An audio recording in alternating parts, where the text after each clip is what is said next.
Next topic है first Anglo Sikh वार और Punjab after महाराजा रंजीत सिंह। तो वीडियो स्टार्ट करने से पहले आपसे रिक्वेस्ट है, आप प्लीज़ लाइक कर लीजिएगा चैनल को, कमेंट कर लीजिएगा, सब्सक्राइब कर दीजिएगा चैनल को, और कोई भी प्रॉब्लम हो तो आप मुझे प्लीज़ बता दीजिएगा, क्योंकि मैं ये वीडियोस काफ़ी सिंपल लैंग्वेज में बनाने की कोशिश करती हूँ। नोट्स और काफ़ी क्रक्स ऑफ द स्टोरी बताने की, एक छोटी सी स्टोरी के तौर पे आपको बताने की कोशिश करती हूँ, ताकि आपको जल्द से जल्द समझ में आ जाए। तो आपको अगर पसंद आए तो आप प्लीज़ सब्सक्राइब कर लीजिएगा मेरे चैनल को। चलिए स्टार्ट करते हैं।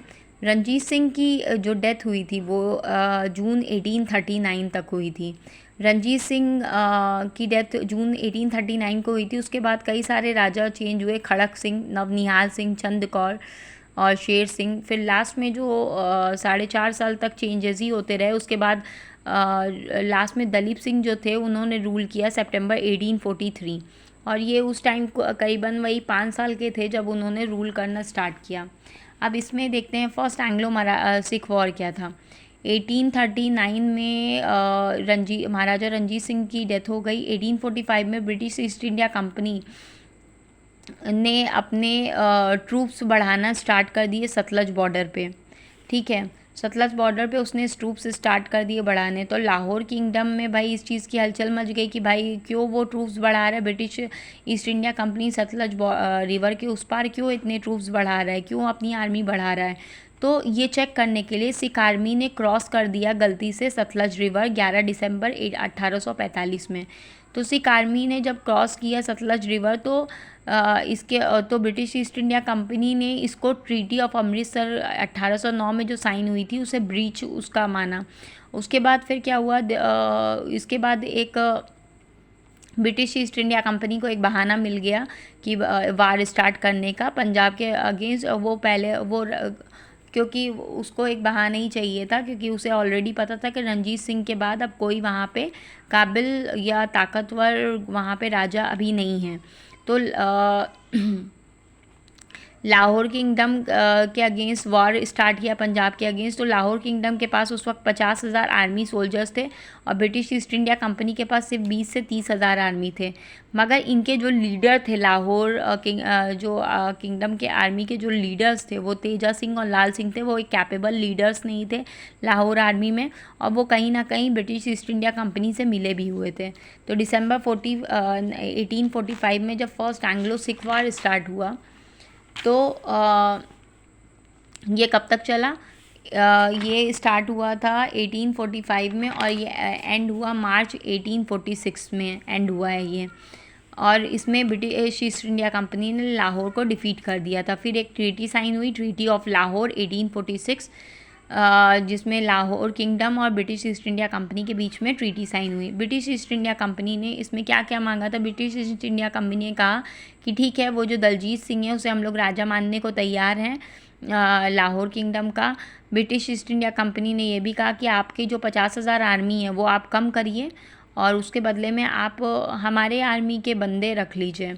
उसके बाद ब्रिटिश ने ये भी कहा, ब्रिटिश ईस्ट इंडिया कंपनी ने ये भी कहा कि आपकी एरिया में हमारे ब्रिटिश रेजिडेंट भी रहेंगे लाहौर किंगडम में अब।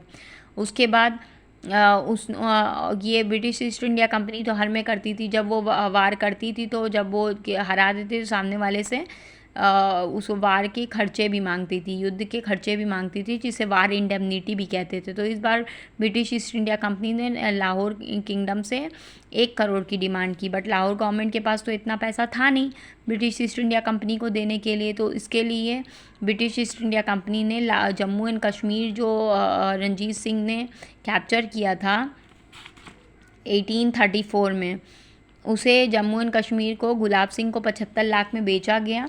उसके बाद ब्रिटिश ईस्ट इंडिया कंपनी को दिया। फिर भी ब्रिटिश ईस्ट इंडिया कंपनी ने जलंधर दोआब जो ब्यास और सतलज के बीच में पड़ता था वो भी ब्रिटिश ईस्ट इंडिया कंपनी ने लाहौर किंगडम से ले लिया। अब इस बात से तो जो सिख्स थे वो सेटिस्फाइड नहीं थे ट्रीटी ऑफ लाहौर से, क्योंकि उन्होंने जो कश्मीर बड़ी मुश्किल से हासिल किया था वो वापस से उनके हाथ से चला गया था। तो सिख ने रिबेल कर दिया ब्रिटिश ईस्ट इंडिया कंपनी के अगेंस्ट और ब्रिटिश ने इस पे जो रिबेल किया तो फिर उसे दबा दिया। उसके बाद एक दूसरी ट्रीटी साइन हुई लाहौर और ब्रिटिश ईस्ट इंडिया कंपनी के बीच में। इस ट्रीटी का नाम क्या दिया गया? इस ट्रीटी का नाम दिया गया ट्रीटी ऑफ भैरोवल, जिसमें रानी जिंदल जो रीजेंट के तौर पे दलजीत सिंह के काम कर रही थी, किंग दलजीत सिंह के काम कर रही थी, उनको हटा दिया गया, उनको बनारस भेज दिया गया पेंशन पे। और उनके और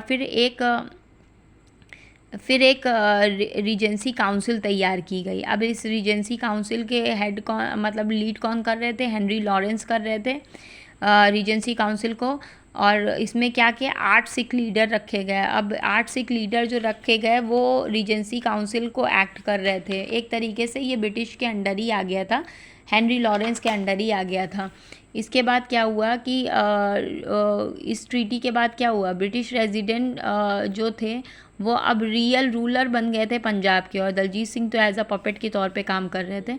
और 1846 दिसंबर में ये ट्रीटी ऑफ भैरोवल साइन हुई थी। इसके बाद मेरा नेक्स्ट टॉपिक रहेगा सेकेंड एंग्लो सिख वॉर। अगर आपको मेरी वीडियो पसंद आए तो प्लीज़ लाइक कर दीजिएगा, कमेंट कर दीजिएगा, शेयर कर दीजिएगा और सब्सक्राइब कर लीजिएगा मेरे चैनल को। Thank you so much.